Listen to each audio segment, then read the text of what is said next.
I'm Lindy from Lindy's Magpie Reads. And we are actually together for the first time making a video. This is our third annual Lindy School's Shawn on the Giller long list, and this time we are actually together at my parents' farm in Saskatchewan. How lovely to be together so far.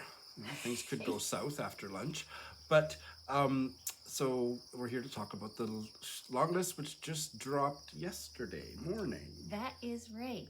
So I was scrambling to take notes when the announcement came because from 8:30 in the morning onwards, I had travel-related things to do to get here to Saskatchewan.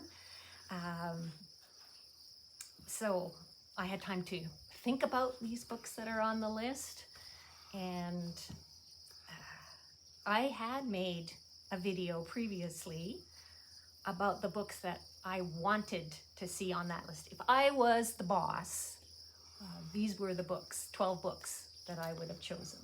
And this Giller list actually has 14. So I could have had 2 more picks if I would have only known. Great. And what are your overall impressions of the list? How would you characterize the long list this year? Well, I'd say exciting. About half of them are kind of experimental type writing, and I like that in a book, personally as a reader. So I'm excited about that. There's a lot of dark humor, another thing that I enjoy. There's a few that are very tender, personal, character-based stories, kinds of things that you like. Yes. 3 of them are by Indigenous authors, yes, which is also great. I noticed that several of them are about art as well, which is a hook for me. I like reading about art. So, in brief, until I read more of them, that's what I got to say.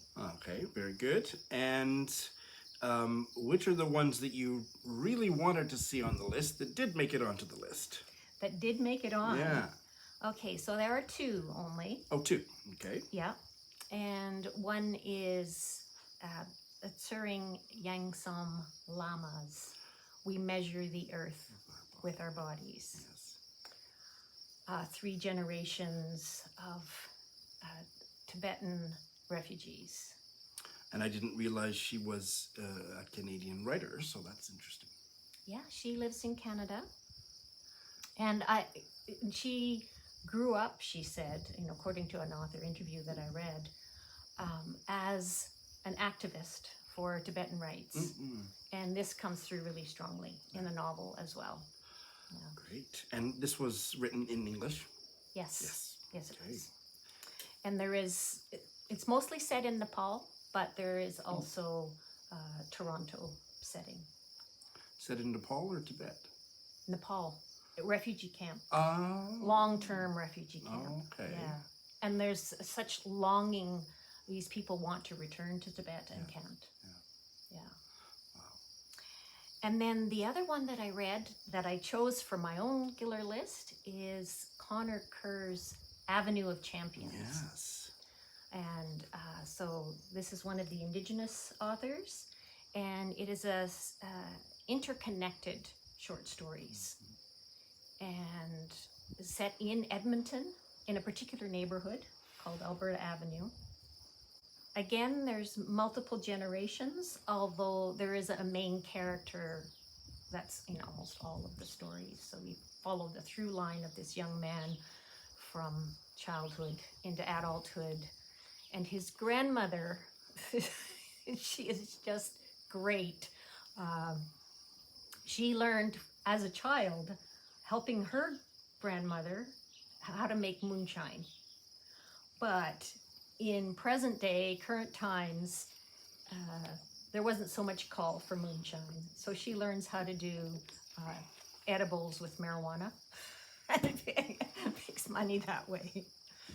Yeah. It's a really, I found it really touching, and I could relate to a lot in it. And it sounds like there was some humor in it. Yes, there's humor.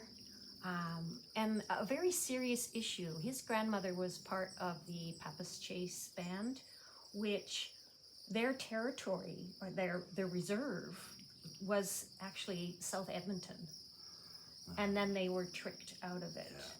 Just devious crap that Yeah. colonialist settler Canadians pulled to steal the land that they actually had reserved for the Indigenous peoples, and then they stole it back. Yeah, and so issues like that come through in these stories, but they're very much storytelling. Yeah. I forgot to ask you about the novel with the Tibetan theme. So are either of these first two debut novels? I believe they both are. Yeah. Yeah. And in fact, this was a short story collection, the Conor Kerr. Okay, because I think there's quite a few debuts we're going to be talking about. Yeah, and so 3 of the other books that are on the official list, I did read, but didn't choose them. And 2 of them, I was like thinking maybe. Yeah. So I very much approve. Okay. that they're on this list. So one of them is by another Indigenous author, and that's Brian Thomas Isaac. Yes, I've read that too. All the Quiet Places. Yes. Yeah, so what did you think of it? Well, I thought it was a character-driven novel that kind of went off the rails because it tried a little bit too hard and a little bit less competently to be a plot-driven story. So the plot points didn't work and were kind of a little bit botched, but I loved the characters in it. Yeah. And I loved the writing. Yeah, and the setting is very strong. The setting, yes. So this one is set in the Okanagan in British Columbia. And that really comes through. And that is a debut by an Indigenous writer who is not young. Yeah. Maybe 60 or something, maybe even older, but it's a debut novel. I would read anything the man writes. I loved so many things about it. Didn't quite work as a novel in total. Right. So I guess it depends what you're looking for as a reader. Yeah. Right. Does my critique resonate with yours? Well, I know what you mean about the plot, that there was a bit of awkwardness, like maybe first novel bumpiness. Bumpy is a good word. Yeah. But there was so much that was so deeply beautiful about it as well. Yeah, because that was one that I was thinking, maybe this one, maybe this one. Yeah, so I'm happy to see it there. I am too. And then the other one that I thought maybe was Kim Fu's collection of short stories, Lesser Known Monsters of the 21st Century. It's quite a totally up my alley because these are speculative fiction short stories with strange things in them, like a teenage girl. It seems like part of her puberty is that she's growing wings on her feet, on her ankles. There's there's lots of unusual technology related things too. So it's very much 21st century, the monster aspect of it. So this is one that I would put into the experimental box. And who is Kim Fu? Oh, she is a author that I read everything that she writes. So this is not a debut. No. So I think she's most well known for Today I Am a Boy. And I did really like that novel, although I prefer to read about trans people from trans authors.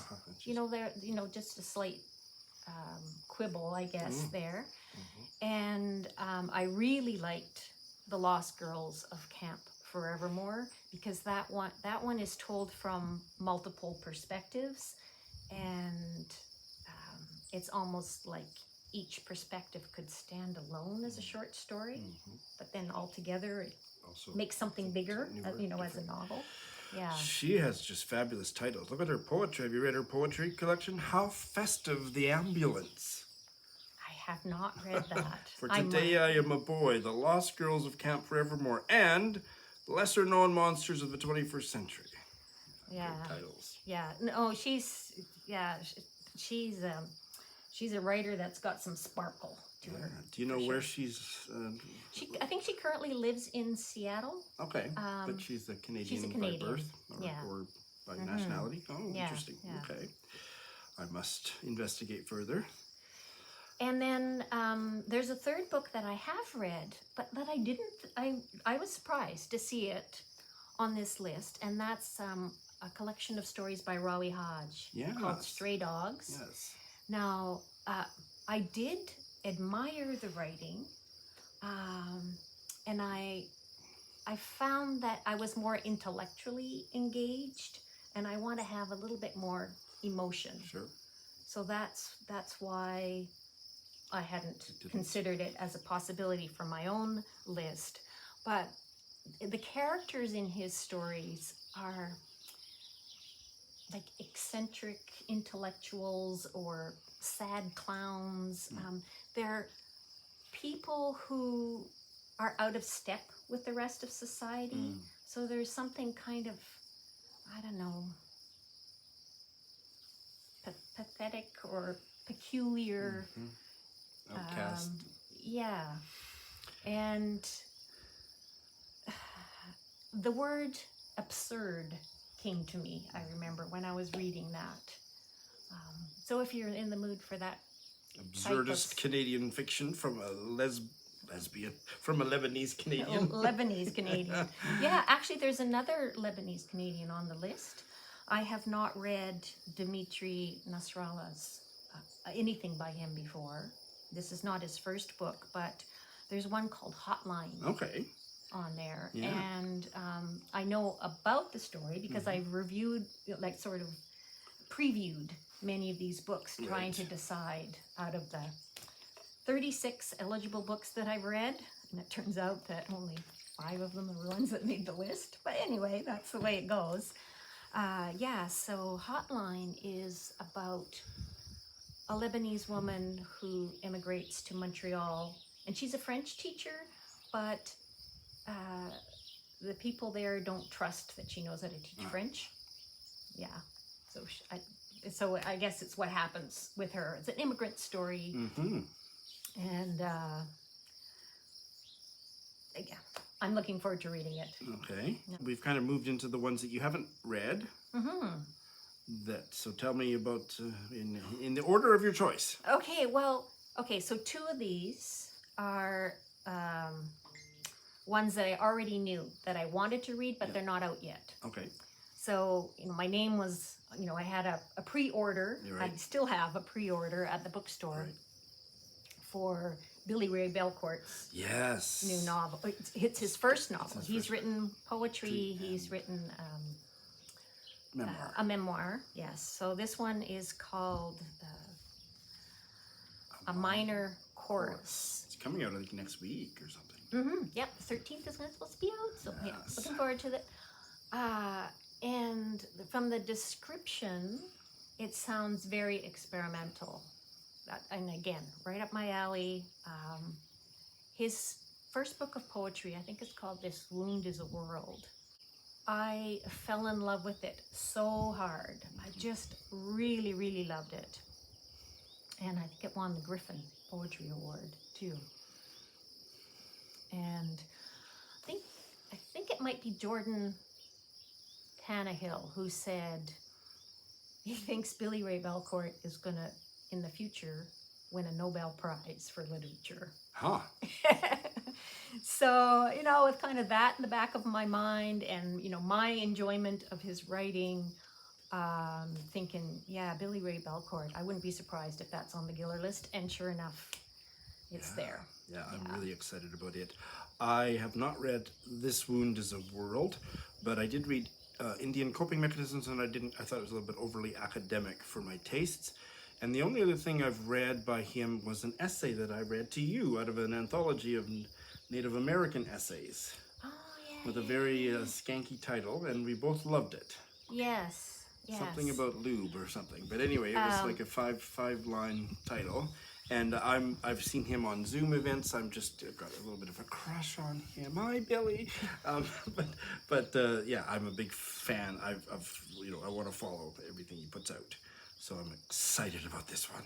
Yeah, and so the other one is Suzette Mayer, not out till September 27th. And the book is called The Sleeping Car Porter. And she's another author that I read everything that she writes. Isn't she in Calgary? Yeah. Yeah. Yeah. You gave me one of her books. I haven't read yet. She's a lesbian. She's black.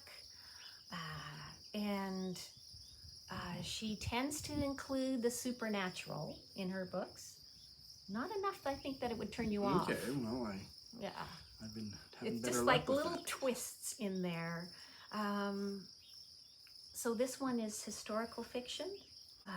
And I think there might be something ghostly, but I'm not sure. And Sleeping Car Porter. So I'm just going to take a wild guess that that's about the black train porters in Canada, right? Yes, you're exactly right. Yeah. Which is... Even if it wasn't on this list, I would definitely be reading it. Like I said, I already had my name on the pre-order list at the bookstore. So, yeah, very excited about that. And let's see, what else? Sheila Hedy. I have it right here because I brought it to Saskatchewan with me because I had it to read, but I set it aside because I thought, no, it's probably not going to make the Giller list, so I'll read the other books first and then I will, it'll be like a treat to get to it. And there it is. So to say I'm really, really happy. So you haven't read this? No, I read the first chapter and I knew immediately this is my kind of book. It is so weird. No comment from Shawn the Book Maniac. It's kind of out there, but yeah. Well, she's not for me, I don't think. I had How Should a Person Be on my shelf, and the more I heard about it, I just got rid of it without even trying it. And Motherhood didn't sound like anything I wanted to read. Motherhood, I couldn't believe how much I loved Motherhood. Yeah, so really looking forward to this one too. And it's about art, or even more, art, love, and death. Art, love, That's and death. everything. What else is there, really? Yes. And she's a Toronto-based writer, isn't she? Yes, that's right. Yeah. Well, she's written 10 books. So she's written a whole bunch that I don't know about. Have you read more than the ones that we've just Motherhood so far. She's older than I would have thought then. She might be as old as us. Yeah, maybe. If she's written 10 books, she better not be younger than us and have 10 books to their name. That's just not wrong. That's just something wrong. Yeah, now I haven't really looked at the age of these authors. That's not something that I usually think about. But just the 10 books has got me curious. So one author that was totally off my radar, I had not heard about her or any of her books, and that is Noor Naga. And the title on this list is If an Egyptian Cannot Speak English. Yes, I was aware of this book just because of the title, and I don't know how I found out about it, but once I heard the title and saw the cover, I never forgot it, but didn't know the author was Canadian. Yeah, well, it's Grey Wolf Press, so an American publisher. Yeah. And Grey Wolf also published The Trees, that Percival Everett book. I think so, yes. Yeah, no, they've got great titles in their catalog. So as far as I know, this is about a woman who's Egyptian by ethnicity who travels to Egypt to teach English. Oh. And so that's that sense of, where is home? Where do I belong? That always intrigues me. Sure, and then the language element. If an Egyptian cannot speak English, so what does that... Yeah, well, maybe that's her students. Yeah, and the little bit that I know about this novel is that it's the aftermath of the Arab Spring. Yeah. So. Which was, unfortunately, had so much misogyny built into it. Yeah. So we shall see. Yeah. And a really small press, I think, is Black Moss Press. I don't remember hearing about them before. It's Canadian press. The title on this list is by André Narbonne, and it's called Lucien and Olivia. Yeah, never. And it's really short, like 110 pages or something. Shorty September. Shorty September. I'm there for it. I love short books. Yep. I like short stories. I like short books. Yeah. It's described as being different. So that's enough for me too. Something, I think maybe satirical. I'm not sure. You're going to put the covers up. So what is your first reaction to that cover? I don't mean do you like it, although I'm curious about that, but what is it? It's a hook from a ship. Oh, okay. Some kind of equipment, either a grappling hook or something that you would hook the anchor onto. So the subliminal message is that you will get hooked on this book, or you may have to, maybe things in this book you might have to grapple with. Well, I think a sailor is one of the characters. Yeah. And being at sea, maybe. Because it's about human relationships. Yeah.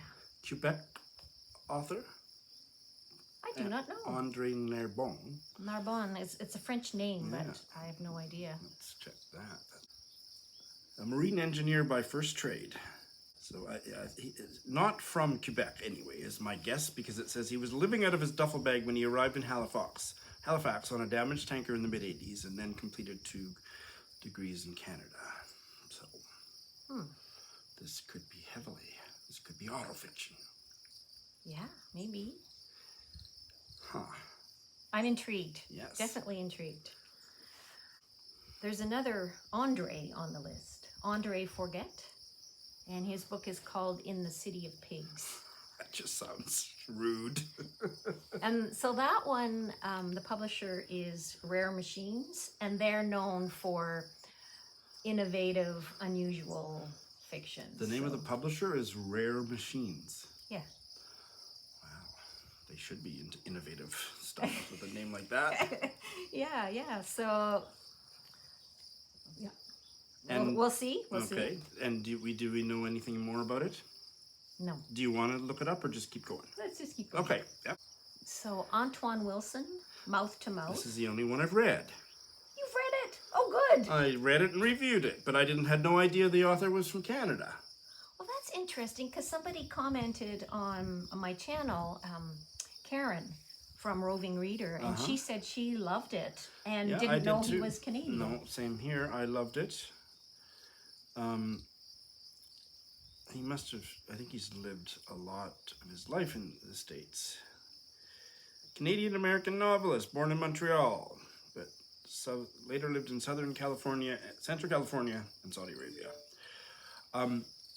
Yes, I would be so curious to hear what you think. This is one of those a novella that has such a tightly constricted, a tightly woven plot that is about a conversation between 2 acquaintances who hadn't seen each other since university days, and they're now in their 30s or 40s, and they both have a layover in the Los Angeles airport, and the one guy tells the other guy a story, and that's the novel. So there's a lot of conventions of the 19th century novel, and it's done so intricately, and it's such a page turner. It's a totally plot-driven novel, and I absolutely loved it. It's coming back to me. I remember hearing you talk about it on your channel. So, yeah. I'm happy. Dying for you to read it. That's good. So what does that leave? We haven't talked about Fawn Parker. So her novel on here is called What We Both Know.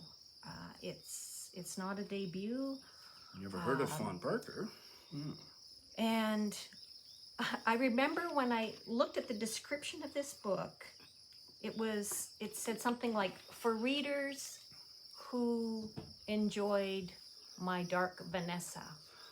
And that immediately turned me off. But since this is on the list, I looked into it further and it's about a woman who's writing a memoir, ghostwriting a memoir for her father, who was a famous writer. And she can either reveal some very unpleasant truths about him or keep the facade up that he had. So the title is really intriguing, What We Both Know. What We Both Know. Will we Yeah. keep it a secret or not? Yeah. So that premise is enough to grab me. You know, if I wouldn't have been turned off immediately by the My Dark Vanessa. I think those comparisons are usually just, they mislead people. Yeah. Because it's so facile to say, oh, if you like this, then it'd be like this, whereas, maybe it's completely different. It can be helpful. It can be, but it can also be the opposite. Yeah, exactly. So I think we've got all of them that made the list. Yes. Before we move on to the ones that you are crying about not being on the list, and if it's a two-part answer, that's fine. Who do you want to win, or who do you think, who do you think will win out of the? Oh, it's hard for me to guess when I've only read 5 of them. And I like to base my decision on more information.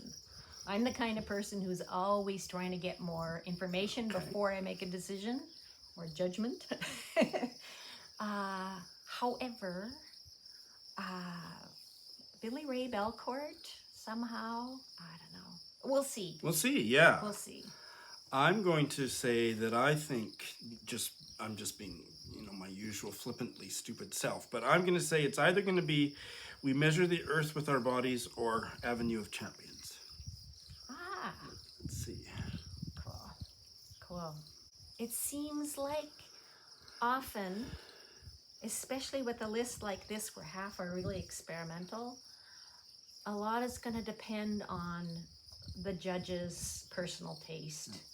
And that if there's likely to be strong feelings, I'm guessing, about different types of books. And so the one that ends up coming up the winner is going to be one that's more in the middle. And We Measure the Earth with Our Bodies just very well might be that one. Yeah.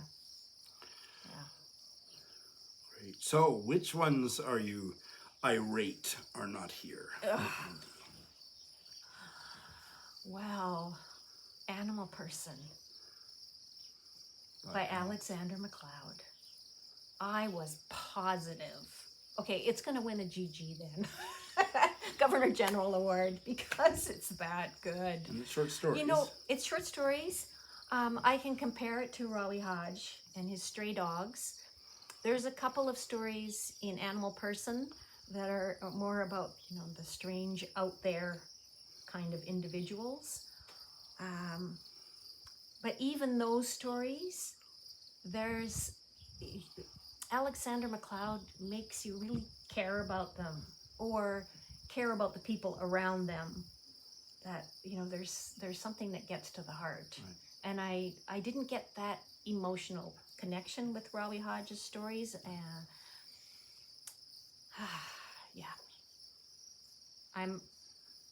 I'm disappointed, but I'm also really surprised. It's not on this list, but there's lots of good books. So the Governor General's long list, when does it drop? I don't know, but it's not yet. Not yet. And then the other one that I'm quite disappointed isn't on this list is Chelsea Bowell's collection of short stories. Yes. Buffalo is the New Buffalo. Yeah.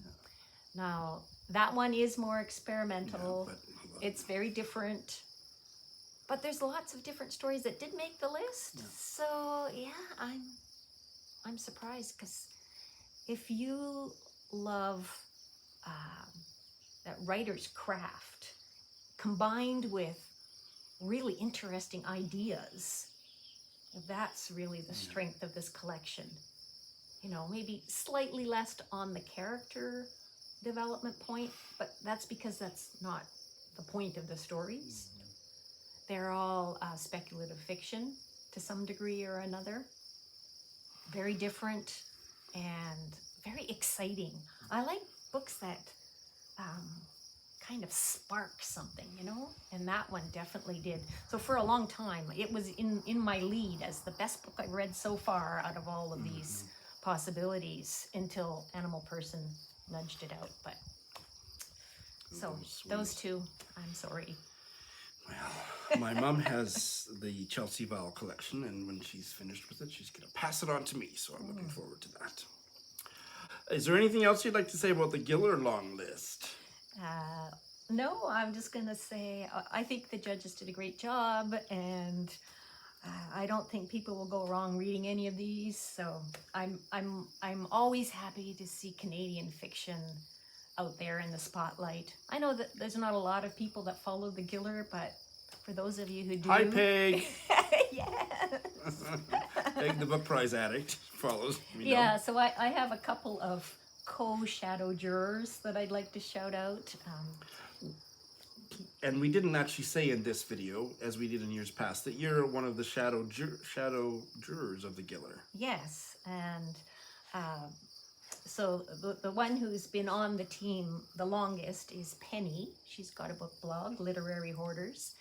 And then our newest member, she's just joined us, is Jolene from Bookworm Adventure Girl. Oh, how lovely. Yes, lovely. Yes. And if you watch Jolene, then you know how much she loves Canadian literature. So it's great having her on board too. So what we're going to be doing is we'll be reading the short list and coming up with the book that we think will be the winner. So if We Measure the Earth with Our Bodies makes the short list, we'll see. You know, maybe that will be the winning title. But we have to wait until the short list is announced. In the meantime, I think we'll be reading as many of the long list as we can. Yeah. Mm-hmm. Very good. Well, maybe I'll join you next year. Woo! That would be great. And the last comment I have is Booker Schmucker. Yes. Thanks for watching.